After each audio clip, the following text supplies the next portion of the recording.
Welcome, everybody, to AHTV Therapeutic Thursday. We're opening today with a new format. Pinned to the top of the chat, you should see an anonymous questions link. If you're not sure whether or not you want to share your identity for your questions or answers, please feel free to use that link. Otherwise, we will be taking our questions via the chat and the anonymous questions for the format going forward. And without further ado, I will be bringing on John Quick. Good Welcome, afternoon, John. everybody. Well, good afternoon from Spain.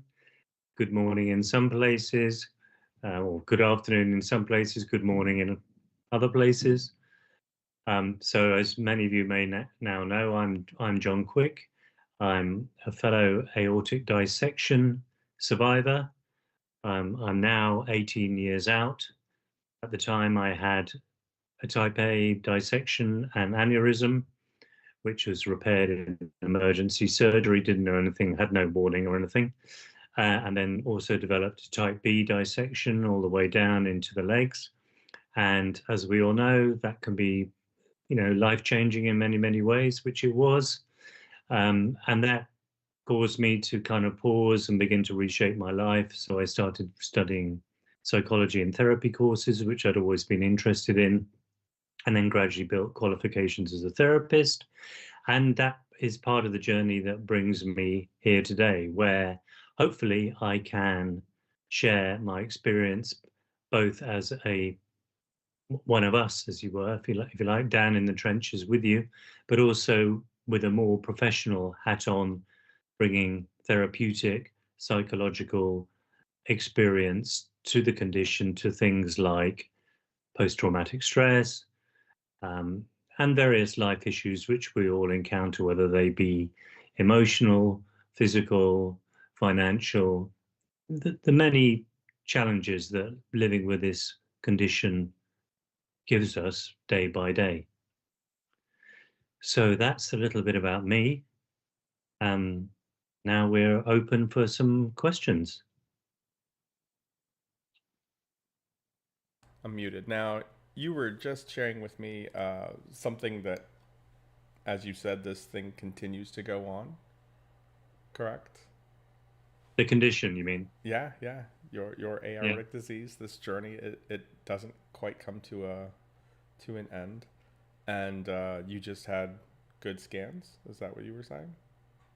So yesterday I had what we would call the cardiovascular review, because the way it works in my part of the world is because there is the thoracic dissection, which was repaired at the time with prosthesis and a titanium aortic valve, and then have the abdominal dissection, and the specialists kind of divide that into two.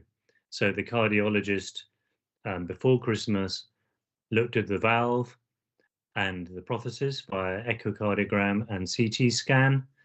And then yesterday, the cardiovascular surgeon was looking at the bottom half of the dissection, also via the same CT scan.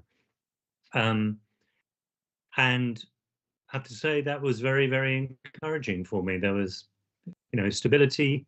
There were no changes.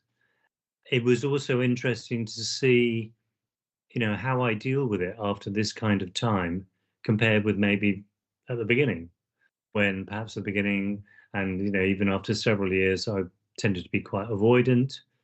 I think I was less nervous going into the appointment yesterday, partly because I'd already seen the cardiologist and she'd kind of said, there don't seem to be any kind of issues. But also kind of, I think, such a cliche, but time is a healer.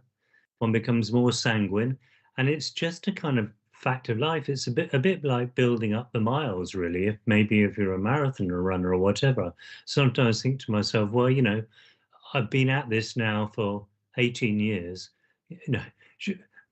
I've got to believe in myself. I've done well, and I've got to build on that.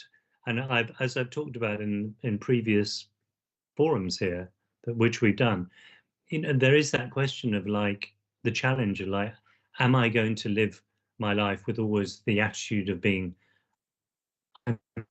so I'm clinging on very, very tightly.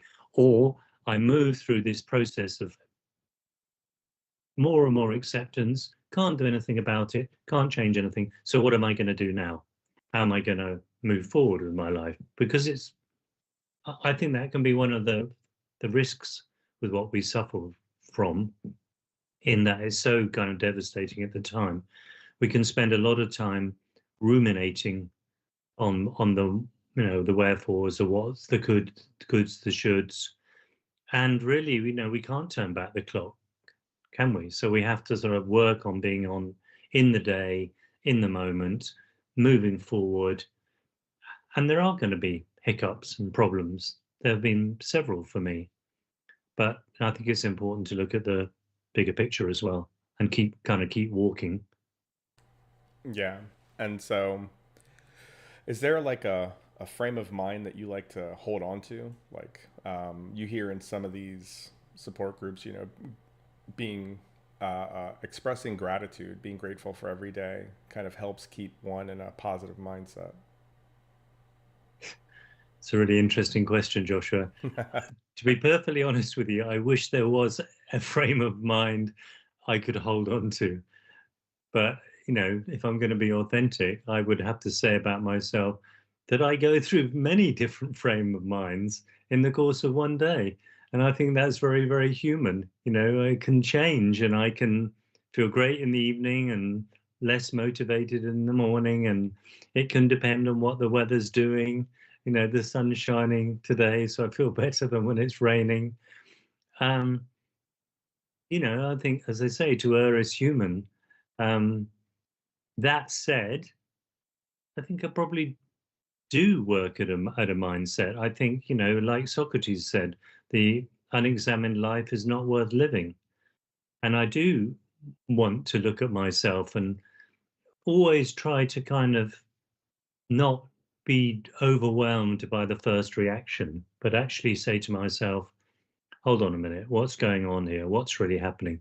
And I use this analogy a lot, kind of around film language, which was my background, that when we get anxious, when we get very worried, when we get panicky, we're very much in the close up of our lives. Everything's very close and intense. And if we can imagine pulling the camera out and watching the situation, we can get more distance on it, not be so owned by it, develop greater attachment, which of course is a very Buddhist attitude. I'm not a Buddhist, but all of those philosophies, we can take something from all of them, I think. Um, and actually, when you think about it, you know, being in that very intense, close up, in tight kind of shot, it's not a pleasant place to be. It's very dominating. The rumination can take over. We can lose a certain amount of balance. It's tiring. It can cause us sleeplessness and whatever else. It's certainly not good for blood pressure, which is so key to this condition, as I was reminded yesterday. Um, so, and yeah, and I think it's the acceptance as well of, excuse me, that moods do come and go. There can be no such thing as a constant mood. Otherwise, there wouldn't be definitions of sadness, happiness, fun, not fun. We have to, how else do we learn those fluctuations if we don't experience them? So one mood is always changing, morphing into another. It's a constant flow. Okay, I can appreciate that. Let's go ahead and say hi to people in our chat today. We've got Molly and Tom and Natalie and Shauna. Hi, everybody. Molly says, Happy New Year. Happy New Year, yeah. Molly says, I like your looking at situation through the film camera analogy. I agree. One of the things that we have the offerings at Aortic has is a mindfulness training by Tom Bassereer. And, he's like, when you're being mindful, it's not about like walking in meditation. It's about recognizing that you're feeling a specific way and then examining that. Right. And so Yeah. quite often I find myself going, well, this probably doesn't, necessitate an emotional response. So it doesn't really matter if there's an emotional response, if that makes any sense. So like, I'll be caught off guard by something and I'll be like, well, that's irritating. And immediately I'll be like, that's not irritating. You're just caught off guard. Right. And I'll tell myself that. I'll be like, that's not irritating. Hmm. You're just caught off guard. I think that's very useful. And the thing about pulling the camera out is it's a very developable technique. We can practice it. You can literally imagine that. You find yourself in a tense situation, think of a camera in tight, get you off your phone, and then imagine yourself coming back out. And the reason it works in terms of language and the way, you see it in movies is, you don't see well, very rarely, if a scene comes together and the couple are kind of kissing, it's in close, isn't it? It's dramatic, it's emphasis. But where can the director go after that? He has to release that into, that tension into the wide shot. So then he'll often cut away to a landscape or a new scene, and being able to learn to do that for ourselves and imagine that physically. And you can do it on the bus, you can do it before you're going into a meeting, so that you're there, but you're not overwhelmed or totally owned. You've still got that kind of detachment. That said, what you just said about something happens and you have the reaction, and then no, I'm not going to be owned by this reaction. In techniques like kind of hypnotherapy, it's generally believed, and I kind of go along with this, that emotions, generally speaking, always win out. It's very hard in a very tense moment when one is getting anxious to kind of sit there and go, right, I'm going to calm down now. I'm going to put my feet on the ground. And if anything, I've found that can sometimes add to the anxiety because you're just kind of thinking too much about it. I often find that in those kind of situations, distraction is the best kind of technique. And actually, the other day, somebody taught me something which is so obvious, but I've found already so useful, to do with worrying and rumination. When people are like going over and over problems, if you hum, you cannot ruminate. The humming takes over. We can all try it now. Oh, Because you're so busy going,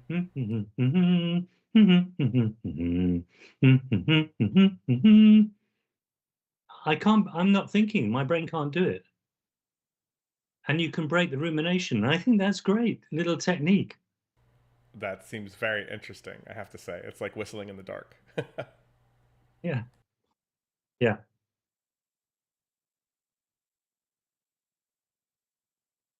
So we have in the chat here, people are saying hi to each other, all very, very nice. Shauna says, I had a rough day yesterday. This is helpful, right? And so not too long ago, you had mentioned being very careful about grading your days, right? Mm. I would like to revisit that, I think, right? It's not important that it's a good day. It's not important that it's a bad day. It's important that you recognize it as just a day. Is that how that went? I think so. It is just a day, isn't it? I think we live in a society in a modernity where we're labeling everything.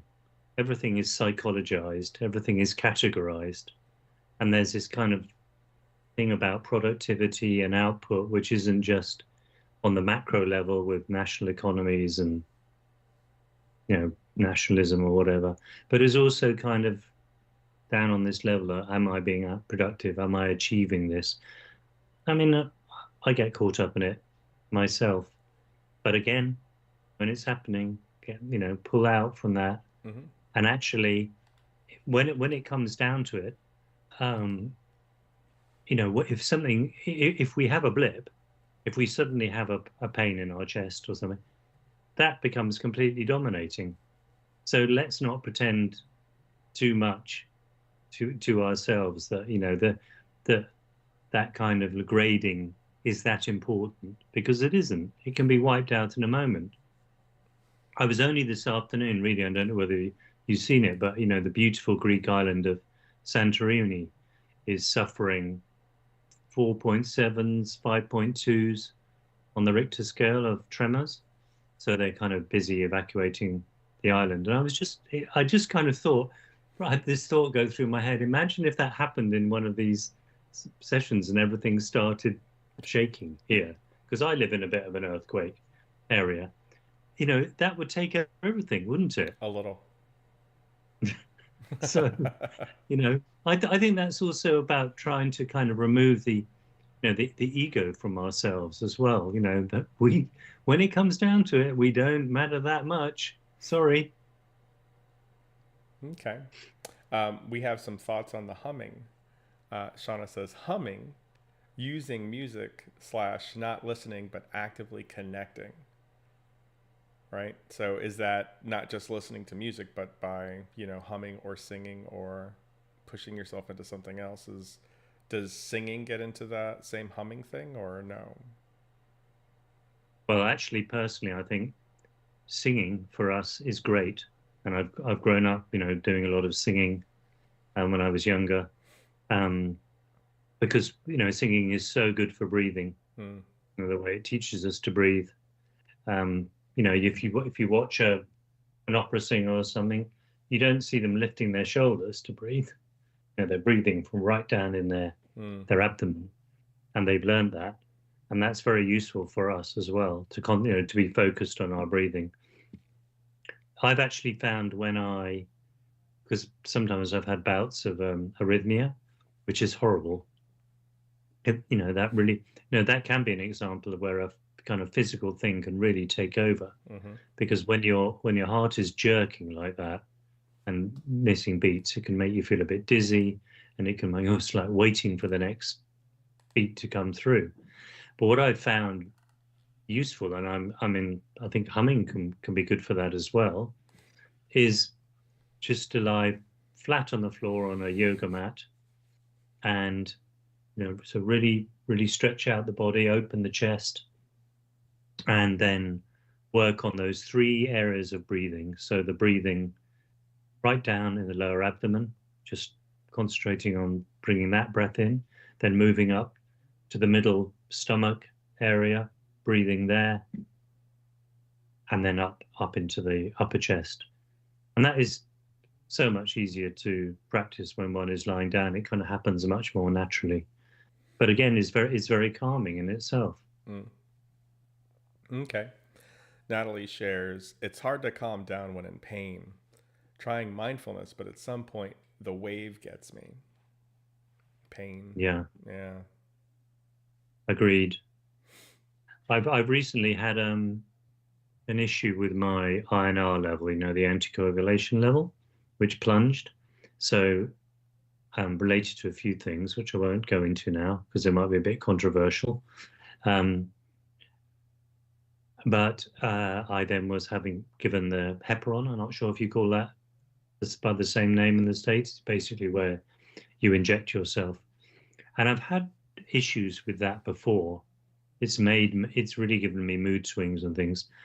And after about the 8th day of these injections, I had just taken it. I was about to go to bed, and I had a horrible reaction. I don't know what exactly it was, but I found, it was like, I presume, a bad trip, and I really found it difficult to calm down. There was no way I was going to get to sleep. I was bolt awake, and that was a real challenge to stay in the moment. And so I agree with Natalie.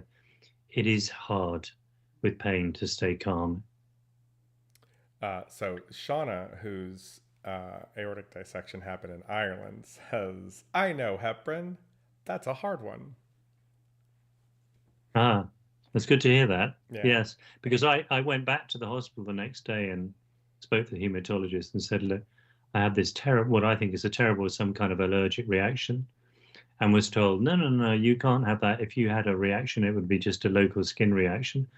And then when I was tested again a few days later, I happened to see the nurse by herself mention it again. So, oh yes, lots of people have all kinds of different horrible reactions to that. So it's interesting how a little thing that goes on there, you get the very kind of medical, scientific thing from the specialist hematologist, but then maybe you get the nurse who's seeing people every day down on the ground, once again in the trenches, and you get real patient opinion. Mm-hmm. Patient feedback for sure.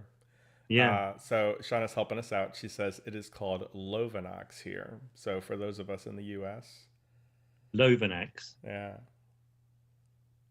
she says they are Mm. used for bridging, but there's dots there. So we're going to have to wait for that ellipsis to fill in. Yeah, my understanding is that heparin Lovenox, it doesn't actually affect the INR level. What it does, it's given frequently after operations. It by itself seems to do something which reduces the risk of a clot. Hmm. I've often wondered, actually, I think I did a session on this, didn't I? If people fully understand the issues of anticoagulation medicine, of why it's been given, um, the warfarin, as we call it in England, sometimes Sintron in Spain, warfarina in Spain. What a capricious, moody little drug it is, Hmm. and which is why there's the frequent testing, and it's really very quite primitive like that. That first came on stream, I think, in the end of the 1950s. So I know that there's been quite a lot of research looking around for something which is a bit more nuanced. Mm-hmm. Hmm. Molly says, I pulled a Shauna last week. My INR went through the roof. Shauna, to put her statement together, these are used for bridging before surgeries. Yeah, it's a different kind of chemistry, but it somehow Mm, protects you. Yeah. yeah. I want to say that I've heard the word warfarin in the support groups. I'm pretty sure we have some people that have to take that. I think there is the same name Mm-hmm. involved. There are a range of anticoagulants. Basically, as my understanding would be, that anybody with an artificial valve would be on a blood thinner, because as I understand my limited medical knowledge, the problem with for example, a metallic valve is it's just a flap basically opening and closing for pressure, and we do always have you know blood clots. I don't want to make that sound dramatic, but the blood isn't constantly one thing or the other, so that's moving through the system. And I think the theory is that if something got stuck on the valve, the valve would stick, Mm-hmm. and obviously that would be very, very serious. So that's why you're on a thinner. Okay, so Molly here says Lovenox, and I believe heparin also is easier to manage due to its shorter half life, therefore, use prior to surgeries. So just compounding on this as well. Shauna says that she's on warfarin, and Molly says yes, warfarin or Coumadin uh, is with an on-X mechanical valve and some other brands. So mechanical valve required. Some people can use Eliquis. I can't, says Shauna. That's where I've heard that. And yes, this goes with the mechanical valves. Yeah. We've got a quip here from Tom. Lost all my pain meds today per new rules about the use of oxycodone and tramadol. What's next? Go to the street? Well, we say Oh, keep going. you'll have to explain that to me in British. In British, I don't quite get. I'm not up with the context of that. Oxycodone. What is Tom saying? He's having trouble being prescribed it. Yeah, that's what it looks like. Is that because there are risks of they're worried about risks of addiction and So here in America, this is a small history lesson. There was massive abuse in the prescriptions of pain medications.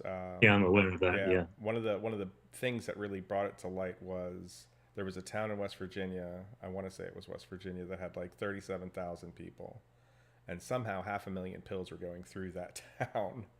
And so alarm bells go off. And so when you listen to the documentaries from these doctors talking about managing pain, to them, to the doctors that were on this documentary, they say things like, it's not that I think that this person's going to sell these pills. It's that everybody builds up a tolerance to pain medications. And so there's going to be an escalation. But to me, it's important that my patients are not in pain so that they can heal. And so what's not being paid attention to is the dependence that gets created on some of these medications. And so then Yeah. the weaning off is a process, and then the drying out is a process, and quitting Mm. some of these things outright might be, fatal. And so in America, we have weird new laws, and I guess they're still changing according to Tom here. Um, I want to say maybe, 2015-ish or 2013-ish. Um, we weren't allowed to get more than 1 week of pain medication. Like you would have to get 7-day prescriptions, and you would have to re-up your 7-day prescription. You couldn't get it called in. You had to get it on the thing. You had to have signatures. You had to present your ID, the whole Hmm. nine, right? And so I guess now they're getting a little bit more on top of that. At the height of this issue, I mean, you had people literally driving from like one pharmaceutical store to another pharmaceutical store to another pharmaceutical store through the day, just filling up pills, doing the pill run, and quote unquote servicing their community. But so now that's all gone. Now everything is completely tightly looked at. But I don't know. This is Hmm. the first I've heard of any new rules.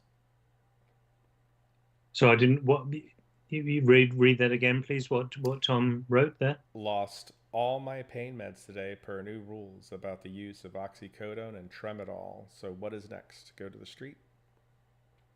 And we would never say go to the street. So that sounds like he's not being given an alternative. Yep. Hmm. Difficult for me to comment on that, really. Yeah.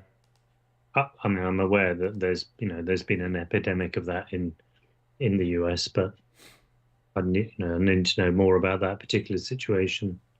Mm-hmm.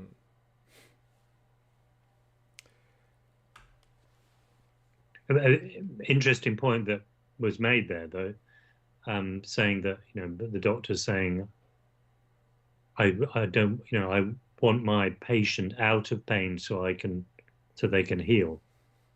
That's an important issue because it is difficult to heal when you're in pain, you know. Here we have. Hi, Terry. We have a new chatter. Can you advise new families with newly diagnosed aortic disease and/or emergency repair surgeries, and how to help the caregiver deal with the major life change personally and emotionally? That's a loaded question. I'll put this here so you can take a look at That's it. that's a big question. Yeah. Because we are. Can you advise new families with newly diagnosed aortic disease and/or emergency repair, so how to help the caregiver deal with a major life change personally, emotionally? And an add-on. And an add-on. Hold on. Merp, merp. Hi, Elena. Thanks for joining us. Well, alarm balancing, immediately having to be the sole person managing all the things while going through it all. And who sent this, please? This is Terry. This is Terry. Terry. Mm-hmm. So what immediately stands out about that to me and the way it's written, particularly the second paragraph, is the stress within that. So the person is feeling, Terry's feeling, possibly overwhelmed. It's completely life changing. All the kind of traditional kind of anchors are gone. Nothing's safe anymore. and it's a complete kind of redesign, isn't it, of how we live our lives. It's difficult for me to give a step by step how to go through that, because it's obviously a big issue and everybody's different. This says, still Terry, yes. Sorry, trying to type quickly. So help caregiver learn how to ask for help, educate children. Be interested to know how old the children are, because that's obviously an issue and what one can share with them. My children were quite young at the time, initially, because it happened to me in London. They were in Spain. They were kind of told that I had appendicitis. And how much are they going to understand of this kind of condition anyway? So it very much depends on the age of the children. Children suggest that they are under 18. I don't really know where to start with that. I would need to speak to Terry myself to get more of the whole landscape. Very quickly, it's things like, I think you just have to bring it down to the day to day. Initially, post dissection, post surgery, it really is a kind of survival mode. You really are just have to try and get through.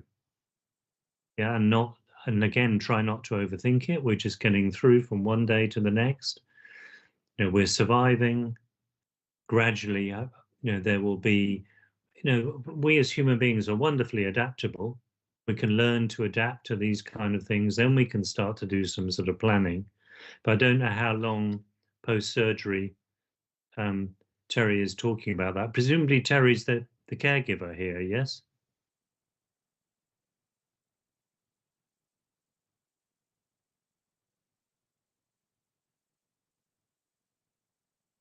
Yes, young children. Okay. Well, it's difficult, isn't it?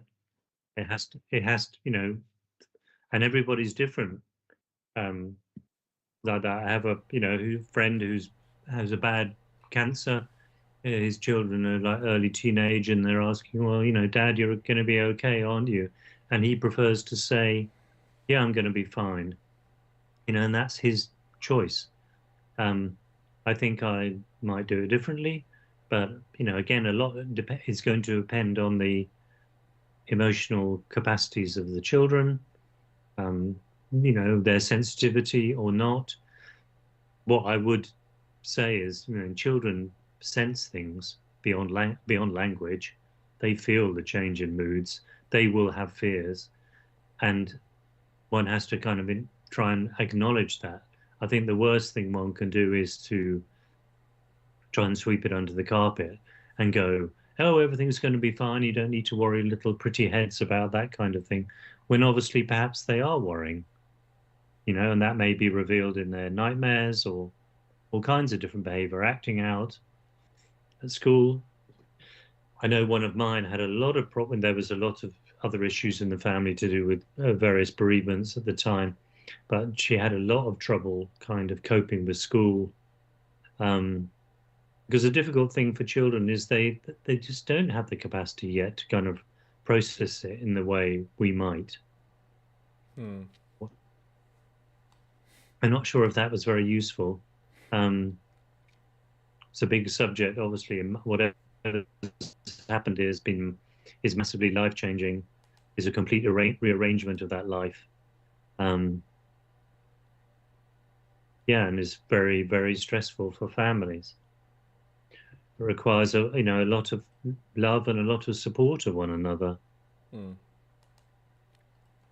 Yeah, Terry says, yes, I'm a caregiver, but also part of the caregivers group for Aortic Hope support, admin and moderator. Thank you, Terry. Children. Right?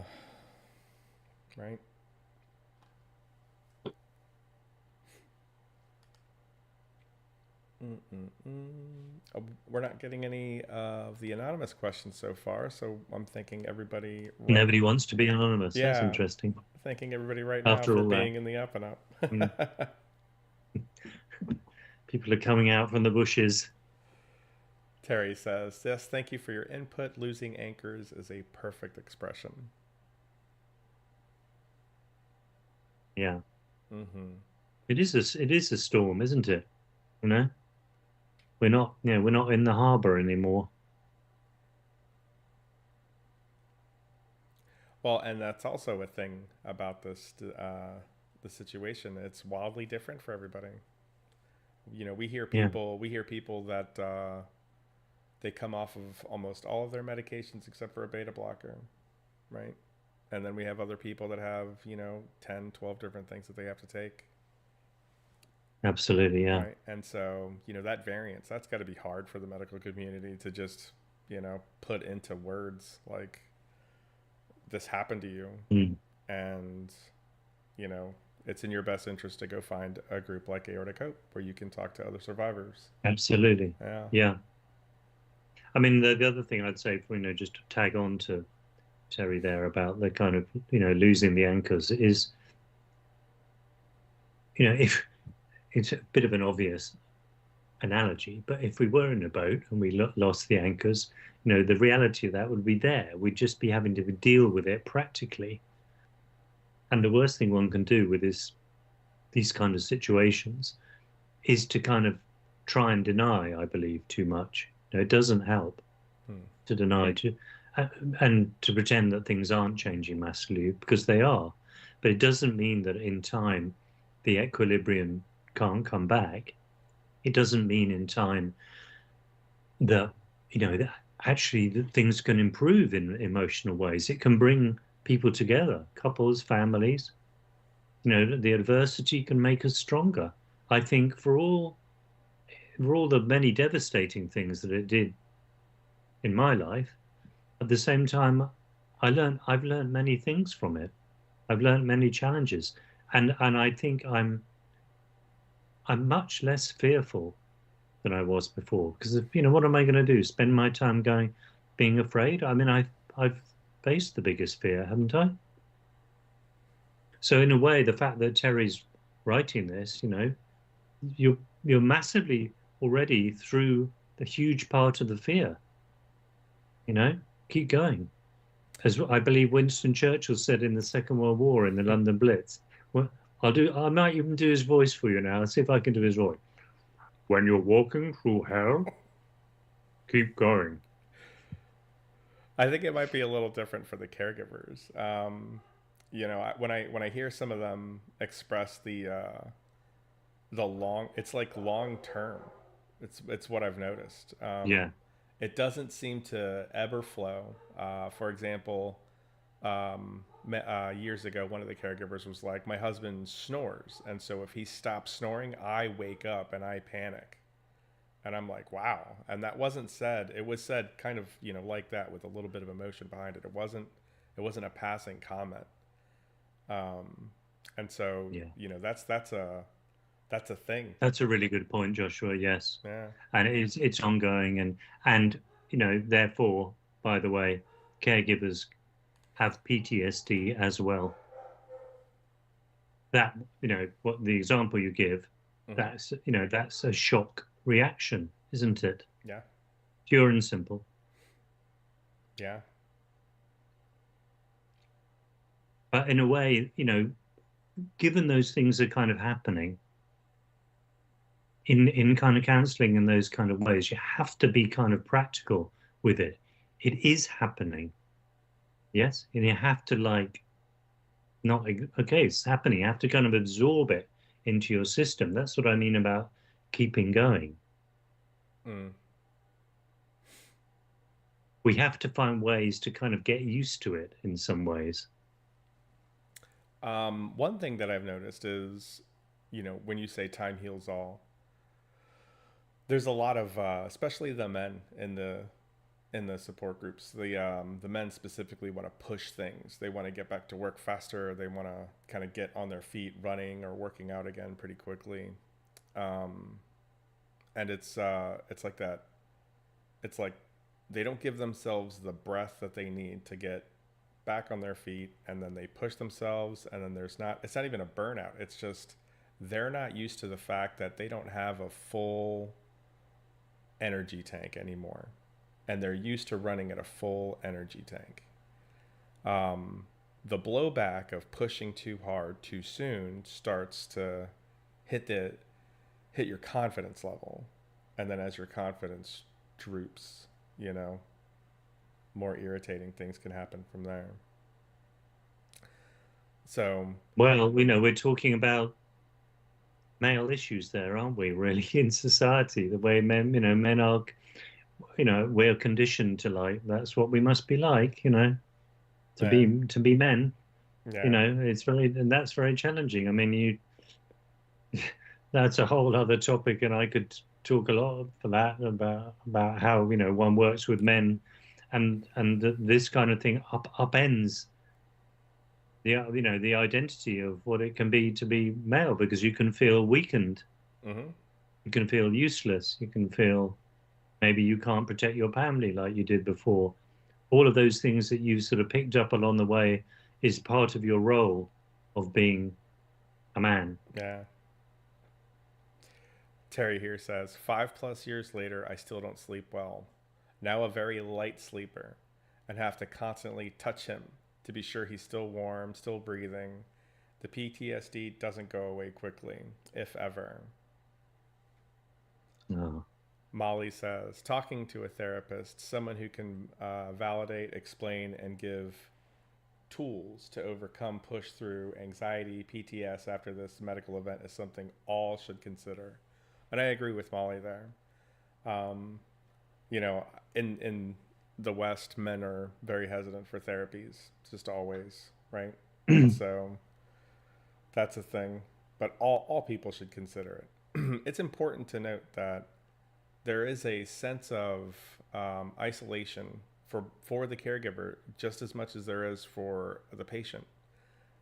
Very often we hear in the support groups for the caregivers, we hear the frustration of people going, "Oh, your loved one's not back to normal yet. I thought this was over." And they conflate things like a heart attack with an aortic dissection, and they think that they're kind of the same, and they get run down by having to re-explain things over and over again. So they withdraw, and that leads to further isolation. Oh, absolutely. Yeah. Yeah. Well, there's a lot there. And what you say about therapy, I'm glad that I'm beginning to have an influence on you, Joshua. I've sought therapy. Court ordered therapy. Um, you, we'll get you there in the end. Um, you rolled in several things there. One I wanted to comment on, it's gone out of my head. What was it you said? About men. What did you say? Can you remember what you said? We're just hesitant for therapies. We're just hesitant. Yeah, oh, yes, yes. I mean, I'd like to think of it as, it's a funny kind of taboo, isn't it? I mean, I think it's much more taboo frankly, in Europe than it is in the US these days. But why will we spend money going to the physical gymnasium and working on our bodies? What's wrong with going to an emotional gymnasium? It can be such a great investment in your long-term health, and your whole well-being. I mean, it's evident there in sport, elite sports, whether it be a racing driver or a football player. I mean, soccer player where you are.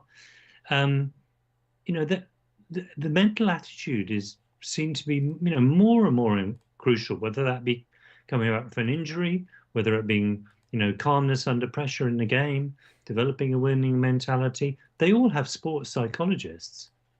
Why can't that particular player find the back of the net and score? What is going on in his head at that moment when he has that chance? What happens to him? I watched a fascinating documentary about a racing driver who had great, great talent, but he was always coming second, third in races.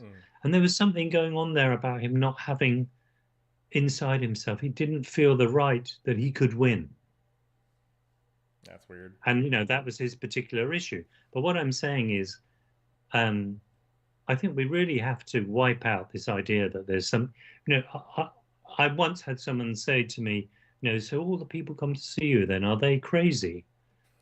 And I kind of couldn't resist reply, no, but somebody might ask a question like that. It maybe is. Um, so, of course they are. People aren't. It can help in innumerable ways, and it can be quite small things, where people, just a fear of public speaking or assertiveness training, where people can't, go and take something back in a shop. They can't challenge the shopkeeper or whatever. It doesn't always have to be grand things, but those kind of things can be very troubling in people's lives. People who can't get on the metro or things like that, and have different kinds of phobias. I can't get on and the and and metro. releasing those kind of things can be, you can get so much lift off in a life there. And this can be very true, to bring it back to our kind of condition. When we have this kind of shock, and when we have this kind of brutal change in our life, well, with the loss of anchors, it's very easy then for other neuroses to come in. Like, it's time to play. He's down. Let's have a go. Let's dance around in there, shall we? Let's make him afraid of, getting on an aeroplane. Let's make him get afraid of being in a restaurant with friends in case he has a pain and he can't tell anyone, and da da da da. So, and I believe that, talking that through in therapy, because it's all about safety and trust with the therapist in a safe environment, it can be so releasing for people. It removes so much stress, which also then reduces blood pressure, which is a huge part of our goal in this. End of speech. I mean, there's something to be said for being heard and being available to open yourself to someone who's not going to judge. There's a massive value in that.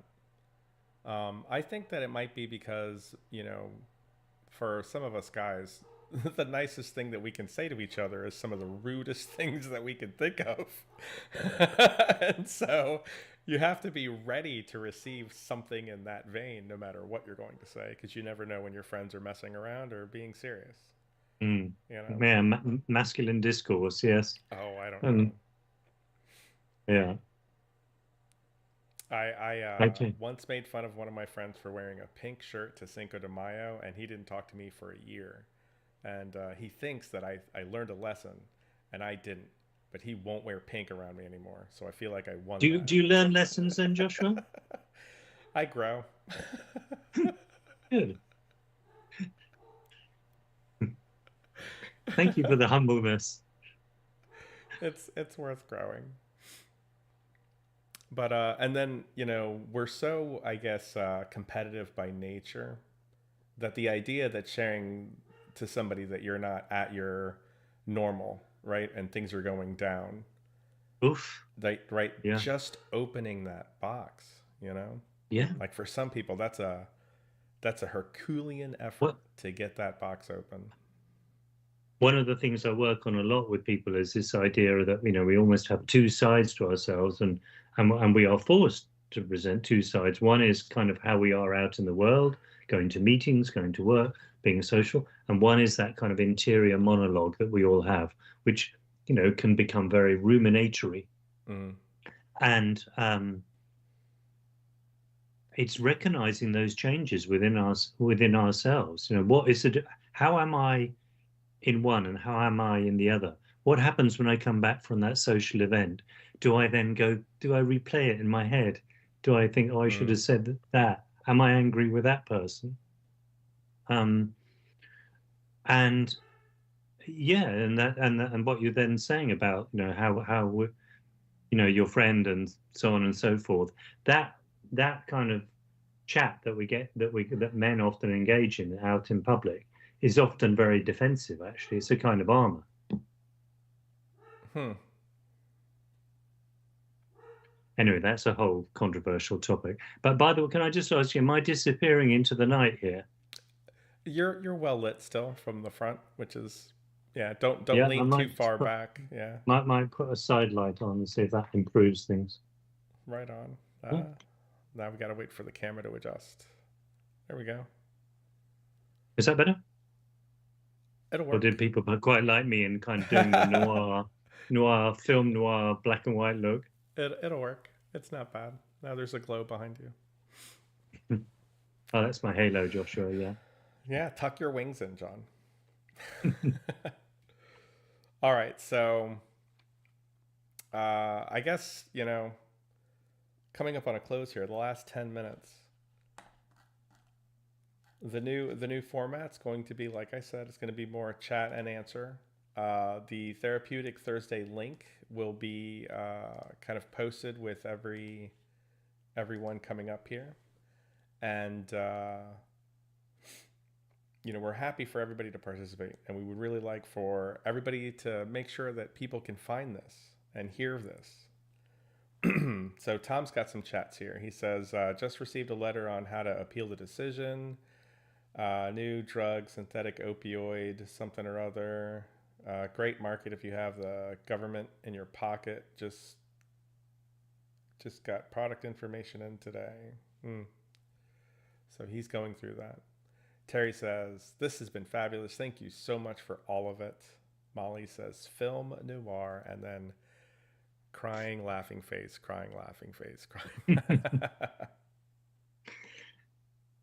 Do we have an aortic emoji yet that we've designed and developed? That would be good. Oh, it would be great if we Yeah. could somehow manage to get Yeah, our icon into yes. things. That would be cool. Last night was the Canadian support group. We had some that group grew. It doubled in size in like 5 days apparently. Oh, So that's very interesting. Their private Facebook page has finally breached 100 users, which is very good. The isolation, right? Like if we could do anything, the isolation is the thing that we would want to chip away at, right? In the Canadian support group, not too long ago, Velda, our very own Velda, she was on a radio show, and then an article was written, and then somebody from her actual little town reached out to her, found her on Facebook, and said, "Hey, I had an aortic dissection, decades ago, and I've never talked to anybody about it." And now, maybe once a month they go out for a cup of coffee and they just talk for a couple of hours. And that's exactly the purpose of groups like this. That's nice. And there you have a little bit of anchorage, don't you? Yeah. It's so interesting to watch people show up into the support groups for the first time, hear people talking about what it is that they're going through, and watching them go, you can see them visibly relax. And, month after month, you can see them, kind of glow up, which is a wonderful thing. That kind of thing of, yes, I'm not alone and I'm being met here. Totally, yeah. I mean, isolation is absolutely key. And the trouble with isolation is it breeds isolation because confidence drops away. But I don't know whether anybody's familiar with Esther Perel, psychologist who does, she's on YouTube a lot, and she was talking and doing a podcast with Brene Brown the other day and talking about isolation in society generally and social media, and saying, and came up with this line, I have 1,000 friends on Facebook, but no one to feed my cat. And that's a great line. Interesting, isn't it? And what might be the equivalent, for us in this kind of condition? Yeah. Are we here? Can we help? Can we feed each other's cats? And metaphorically, can we be here for one another? Can we bridge that gap that on the one hand, this technology, gives us this and enables this, but, can we push it a bit further and really be there for each other? I agree. Because I think, living with this condition and the fear which is innate within it, it is just part of the human condition in this kind of situation. The fear is going to be there. is going to produce isolation, and to kind of feel that there are people there for us, people to put an arm around us and who we can really share it with is really, really important. Mm-hmm. Community is important. Yeah. Shall we leave it there? I think so. I think we should leave it with Yeah. community is important every time. Yeah. All right. Thank you, everyone. Mm. Don't forget to hit like and subscribe. I hope we're all waving at John. I'm waving at John. Don't make me be the only one waving at John. Thank you, everybody. All Been a right. pleasure. We will. Hope there's some some use in all of that. It's all a bit off the cuff, of course, because I'm just responding to things as they come in. Yeah. There's a So lot of. it's not. I'm not giving the ninth degree or trying to give the gospel here. Yeah. Lots of thank you, John, for your time and expertise. Thank you all. Thank you. Big hearts. All right, everyone. We will see you next Thursday at noon Eastern. Bye.